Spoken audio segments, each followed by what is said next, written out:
Hello and welcome to another edition of Superhero Movie Review Time. I'm your host Grant Liston, a very bored Englishman. This film, I love it. I love this film. So it was so incredibly difficult for me to review this film in an unbiased way. So this is my review of The Dark Knight. Okay, so the film starts off with one of the greatest openings to a movie, let alone a superhero movie, I've ever seen. The Joker's hired 5 guys to rob a bank dressed as clowns, but he's also told them that once someone completes their job and they're no longer useful, kill them, less shares. But he's told that to all of them, so the end game really is all the clowns end up killing each other.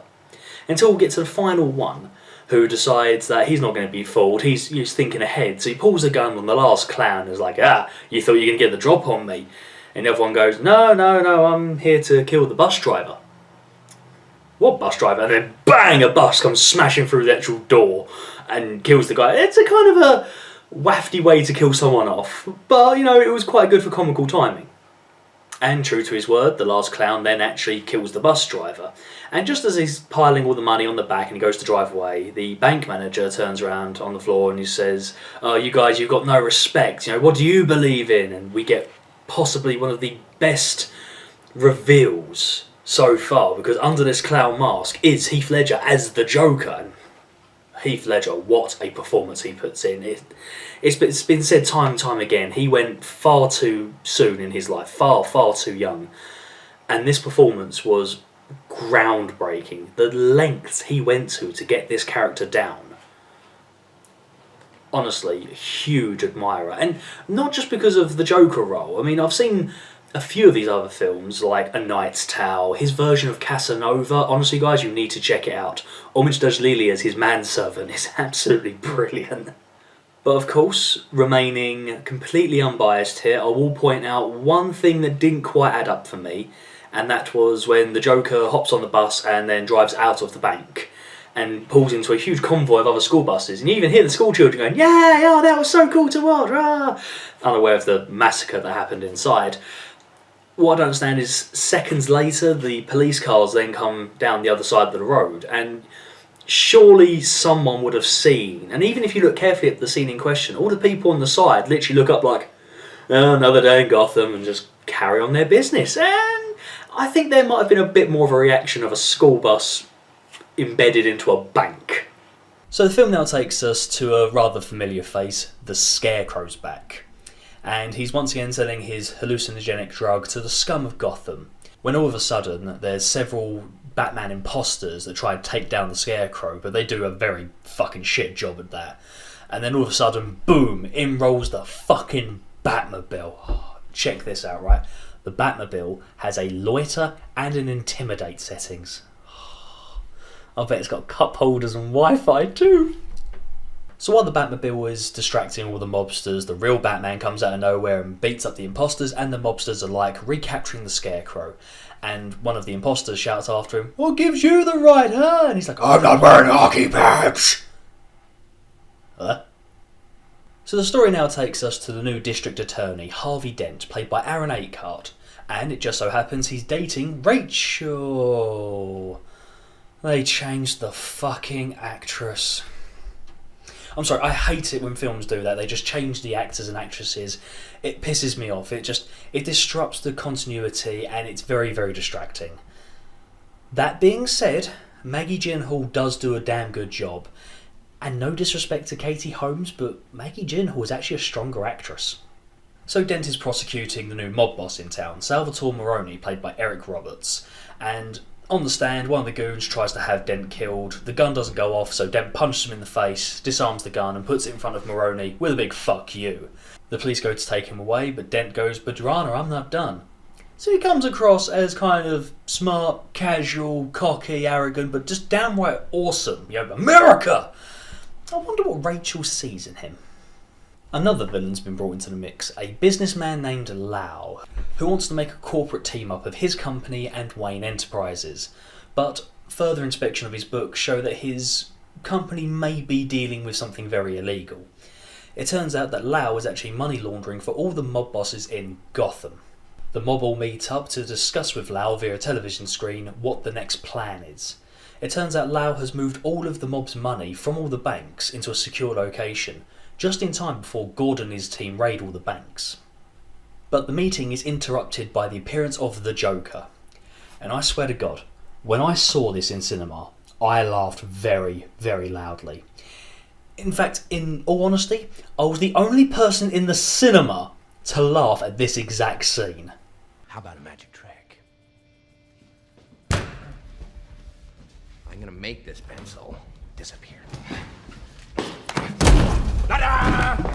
It's gone.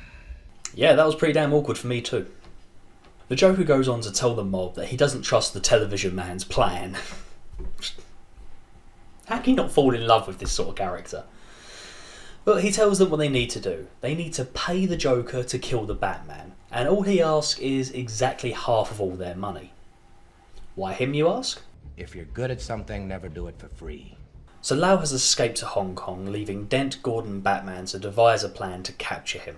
So Bruce Wayne takes the entire Russian ballet team on holiday with him, and he also hires South Korean smugglers to get him in and presumably out of Hong Kong. So Batman's extradition of Lau is pretty sweet and the fight action is all up to standards, but I have just one question. If Batman's main job is to stop crime, why does he hire South Korean smugglers? Or does he turn them in too? Because honestly, that would be a scene I'd like to see.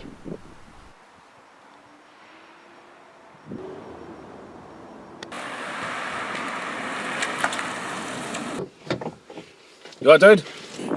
Thanks for the ride. No worries, let's go. By the way, you're under arrest. Huh? You've got a headlight out. What was that for? Because I'm Batman. So with Lau behind bars, he gives up the names of everyone involved with the illegal investments. Gordon and his team then arrest what seems like half of Gotham. The Joker then releases a terrorist-like video demanding the Batman reveal himself to all or people will start dying. So Bruce Wayne hosts a fundraiser for Harvey Dent, which goes tits up. The Joker arrives to ruin the night. And if rumours are true, apparently when Michael Caine first saw Heath Ledger in full costume, he was in such awe he forgot he had a line. Yeah, Michael Caine, a screen legend, forgot his line. And the movie went on without him like he was a friggin' extra. So the Joker and his gang are tearing up the party in search of Dent, but get confronted by the Batman. While this is all going on, the Joker has a judge blown up and the police commissioner poisoned. The Joker actually has Rachel held hostage and he flings her out the window. And I can actually say there's a part of this movie I didn't quite like. Although Batman does what he does best and jumps out the window to save her, it's so unbelievably lackluster. It's like, oh, this is happening and no problem, saved. Seriously, watch that scene again. He dives out the window, it's like this high tension music going on. Is he going to grab her? It's save her in time, and he does. And then all that happens is they slow down and then crash into a taxi. But it's not even like oh, the taxi driver's dead or anything like that. Literally, it's almost like we didn't know where to go with this. And I'm like, yes, it's something about this film I actually don't like. There's not a lot of them because this film's fucking amazing. So we now get to Commissioner Loeb's funeral, and everybody's on the lookout because the Joker's next target is the mayor. And then during this gun salute funeral bullshit that I just don't understand why it's necessary. Hell, at my funeral I want to see people playing paintball. But the Joker's described as one of the guys holding the gun, and we see him without makeup, and fuck me, he looks just as scary without the paint. So as the Joker goes to shoot the mayor, Jim Gordon gives up his life and takes the bullet. No, I don't believe it either. Come on, we know he's not dead, but let's just keep watching. So later on, Batman then tells Dent the next day he's going to hold a press conference and reveal himself as the Batman. Yet, at the press conference, Dent takes the blame himself and reveals to all that he is the Batman. But it all ends up being a trap for the Joker, and they're using Dent as bait. What happens next is possibly everybody's favourite scene. Even mine, actually. This scene is absolutely amazing. I mean, fucking hell, this car chase scene. I don't think I've ever been this gripped or entertained at the same time. I mean, the imagery of the fire truck on fire was just hilarious. The different guns the Joker uses, it's just like he's just testing them out. Like, no, give me something bigger next time. The truck he uses, I mean, he took the time to add the S in front of laughter. Just, the guy is unhinged. I love it. Then the Batmobile ends up getting destroyed, but like a fucking action figures toy. It comes with a detachable bat cycle, batteries not included. But it all comes down to Batman versus the Joker in a game of chicken. But for some reason, the Batman literally chickens out. I mean, seriously, like, I understand he has a no killing policy, no killing rule. Fine. But A, he's not susceptible for a few broken bones, and I'm saying if he were to, shift the bike over and then clothesline him, or diving crossbody, or even just a boot to the face, he's not opposed to breaking bones and especially breaking spirits. So, I think there could have been a bit more wiggle room there for him. And I'm fairly certain he turned around and said the words, "I'm not going to kill you, but I don't have to save you either." He could have just jumped off the bike and the bike hit him. If he could survive that, he probably won't, but there's wiggle room with Batman. So just as the Joker is about to unmask the Batman, he's got a gun pointed at his head. Gordon's alive? So Jim Gordon's alive. So why did he fake his death again? Yeah, I mean, he was never a Joker target exactly, and the reveal that he wasn't dead didn't shock anybody, so... Okay, I remember watching this first time over, and I was sitting there going, yeah, Gordon's a badass, yeah! But later on in life, watching this film again, I'm just a bit like, Gordon, you're a massive dick. I mean, you just put your wife and kids through that, and I'm a bit... It doesn't really add up to me. He faked his death so he could ride in the car convoy. That guy could have been literally anyone. I mean, Gordon's the smartest to react to that sort of situation, but I don't know. I look back on it and think that's not really explained as well as it could have been. But during the confusion of the Joker being arrested, someone has kidnapped Harvey and Rachel. And you didn't disappoint. You let 5 people die. Then you let Dent take your place. Even to a guy like me, that's cold. Where's Dent? Those mob fools want you gone so they can get back to the way things were. But I know the truth. There's no going back. You've changed things. Forever. Then why do you want to kill me? I don't want to kill you. What would I do without you? Go back to ripping off mob dealers? No, you complete me. A lot of people love this scene, and I can see why. But for me, as much as I love the tension, and of course Heath Ledger, and even the violence actually, I just can't get over Christian Bale's voice. Now, I didn't bring this up earlier because, let's be honest, what can I say about his voice? It's already been said. It's goofy, it's hard to understand, it's almost irritating, especially when he gets Keira Knightley syndrome, where after she speaks, her lips won't stay together. So the Joker tells Batman where Harvey and Rachel are, but they're in 2 completely separate locations. Batman races off to save Rachel, but the Joker's tricked him. He swapped the addresses round, so instead of saving Rachel, Batman ends up saving Dent. The police end up going to the other location, but they're too late and Rachel is blown up and is killed. Moving on. And of course, Dent is also caught up in the other explosion because he has some oil on his face and it burns half of his face. See, in the Two-Face origin, if you will, it's always been that someone has thrown acid in his face and Batman was just too slow to save him. So in a way, I actually really prefer this origin story to the one from the comic book. And of course the Joker escapes from the GCPD in a pretty fun but also very unexplained way. He slices up another inmate and impregnates him with a phone bomb, and then he holds another cop hostage and is like, I want my phone call, and then he detonates the bomb. A couple of things I don't understand here is the fact that surely everyone was watching him at this time, so where did he get time to slice up another inmate and how did he sneak a bomb in as well, for that matter? You could argue he premeditated this, but even he says later on, does he look like a guy with a plan? So if he's not a guy with a plan, how did he plan this?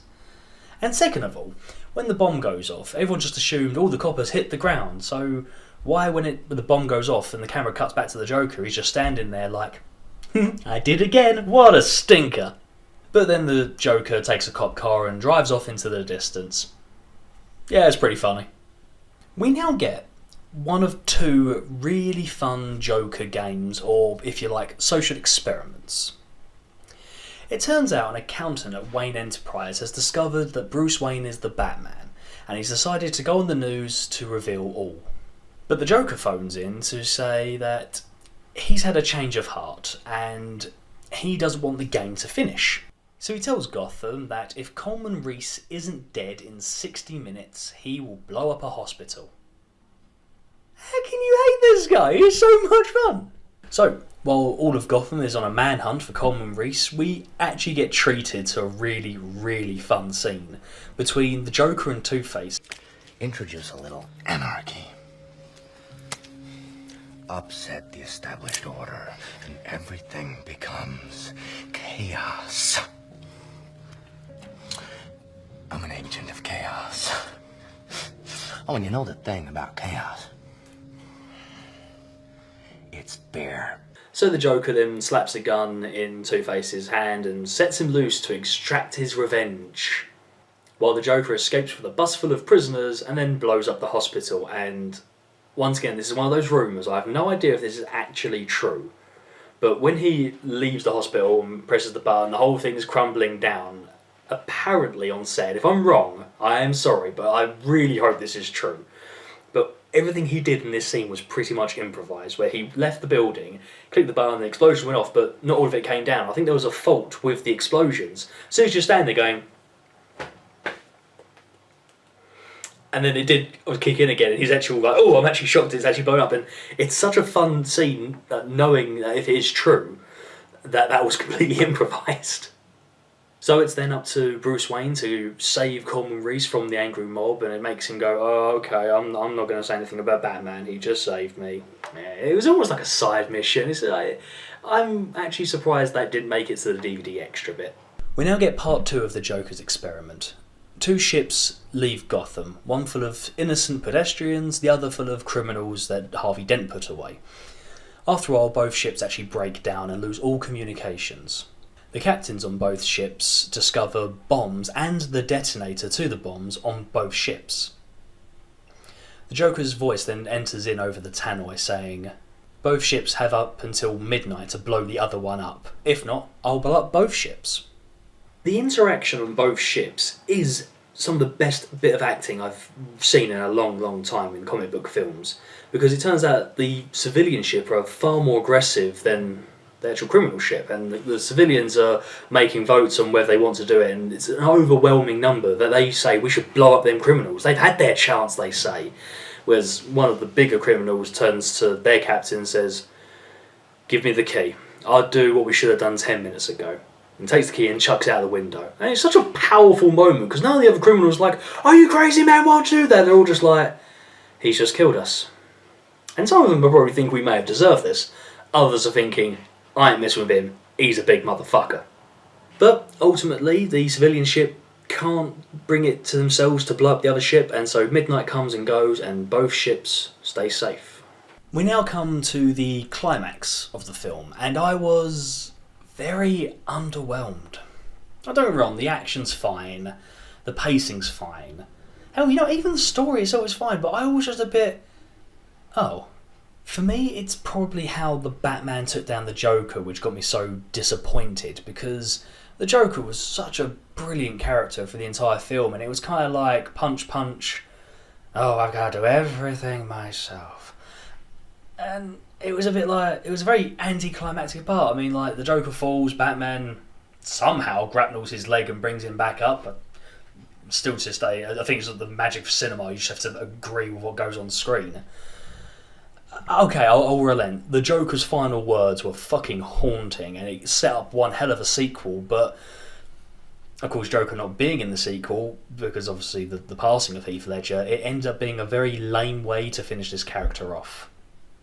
But of course, what happens to Two-Face? Not much better, actually. He kidnaps Gordon's family, and there's this whole standoff where Dent's making Gordon beg for his son's life, and he's pointing the gun at him, stroking his head, kind of creepy, but okay, I swear you want to play it. And the climax for that is the Batman rugby tackles Dent off a building. Batman falls as well and just fucking knackers his leg, but that fall just kills Dent. Yeah, they just killed him off. You're thinking that character could have had a lot of staying power. He could have done a lot, but it was just a kind of a, we need to finish this film, so we're just going to push him off a building. Yeah, it works for me. No, I think the Two-Face character deserved a better ending. Hell, they could have just incarcerated him in Arkham. So the film wraps up with Batman taking the blame for Dent's death, as what he should. He rugby tackled him off a building. But Batman also takes responsibility for all of the people that Dent killed. Why didn't they just pin it on the Joker? I'll never know, but we'll move on. So Batman then evades the police, jumps on his Batcycle and rides off into the credits. And so that was The Dark Knight. As I say, I really, really do love this film. However, I will be giving it my 3 good, 3 bad treatment. So, here we go. Start with, obviously, the bad. Number 3. The lack of Two-Face. Now, what I mean is I didn't want him to become Two-Face earlier. I mean, having him turn Two-Face when he did was brilliant. However, there was no split personality. They had that one scene where he's down alley, he's got the psycho guy, and he says he's going to shoot him in the head, but he's got the double-headed coin. He goes, if it lands on tails, I'm going to shoot you. Yeah, okay, it's a good head fuck. But it was only one scene. I'd have liked to have seen more. I would like to have seen more exploitation of the character. Maybe there could have been enhancements in Rachel's character where she's helping him secretly battle his bipolar disorder. That would have been pretty cool. You know, like, he refuses to take his meds because he's such an important person. He can't risk being found out that he's got an illness. And Rachel's like, no, it adds more investment to Rachel loving Harvey instead of just, I love him, he's a dreamboat, look at that chin. That's an impressive chin, but there's not much to go on. Okay, my second issue I have with this film, I have to nitpick for this one, this is how bad it is. It is the time frame. Ask yourself, how long a time difference is there between Batman Begins and The Dark Knight? Seriously, because I put it at about 6 months. The last thing you see in Batman is Gordon talking to Batman saying, here's a clown card, this clown's been robbing banks. Start off The Dark Knight, oh look, clown's robbing banks. So I put about 6 months, because a year is probably too long, because it almost directly goes into the sequel. It never tells you how long it's been, though. My issue with this is the relationship between Harvey and Rachel. It's never really explained. It's like, yeah, I love him, I love her, there's a bit of chemistry, he proposes, she says yes, she dies, he turns into an arsehole. But that's all we really get given. We're not really sure like how they truly met. It can be assumed they met in the office, fine. But once again, it's very shoehorned in for me. It's not really explored enough. And what annoys me is that she went from, Bruce, I love you, but once you stop being Batman, then you can have all of this. And then like 6 months later, she's like, yeah, this guy's DA, I'm fucking him. It's a bit quick, isn't it? To just decide, like, she didn't really give him enough chance to drop the Batman gimmick. You know, he just carried on for another 6 months, cleaning up the streets, and next thing you know, she's with that guy. She didn't want Bruce, really. Come on. Okay. And my number one big problem with this film, and you know it, I know it, we all fucking know it, it's Christian Bale's fucking voice. I mean, fucking hell. How did any of the directors, cameramen, extras, Michael Caine, you know, how did none of these people turn around to Christian Bale and say, what are you doing? That's a pretty stupid voice. I get it, he's the star of the show.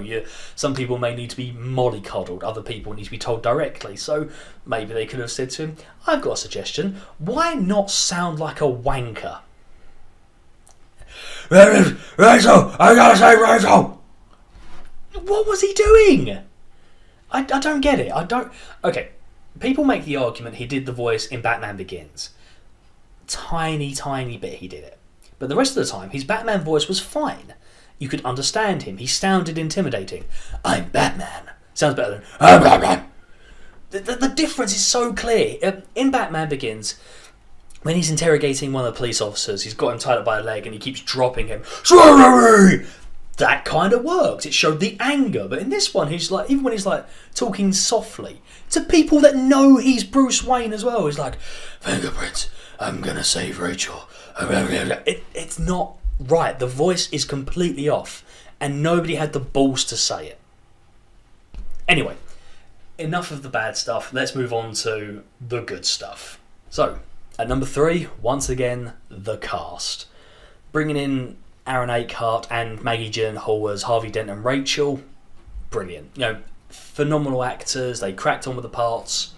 Can't complain. And they also brought back Morgan Freeman, Michael Caine.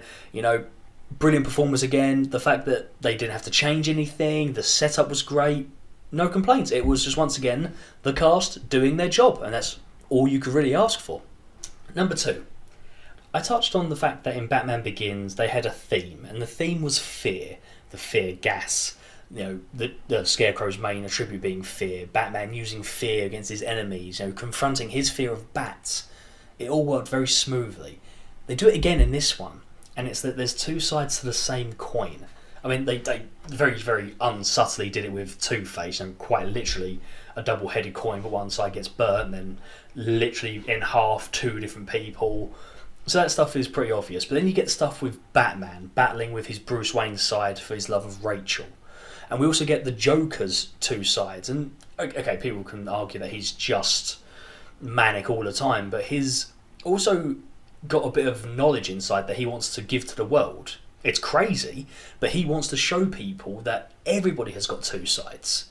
You know, your fake side, your happy-go-lucky, I work 9 to 5 job kind of guy, to the, my family's threatened, I won't hesitate and shoot you in the face. And that's what he wants to show them, that everyone is crazy.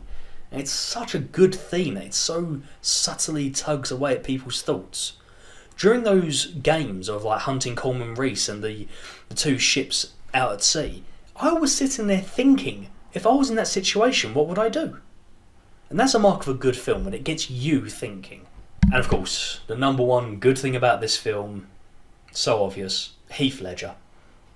Taken far too young. What a performance he puts in. I mean, Jack Nicholson's Joker was great, and a lot of people saw this casting of Heath Ledger and instantly like, oh, here's a gay cowboy eating pudding. Oh, I can't believe it. Oh. He floored the world in one performance. This performer made his career, and it's just a shame we didn't get to see more of his stuff. So with all that, I'm going to give this film a 9 out of 10. Top marks, but Christian Bale needs subtitles. So thank you so much for watching. Please feel free to like, subscribe, and as always, leave me a dirty comment, and I'll see you all next time for The Dark Knight Rises. Take care now.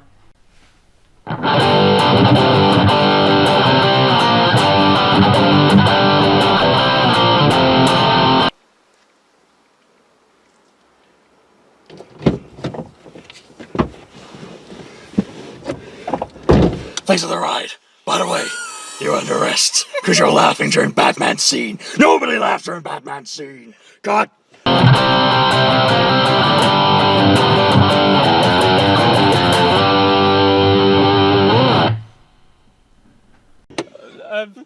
I didn't know whether to say nothing or not then, because you said we'll go straight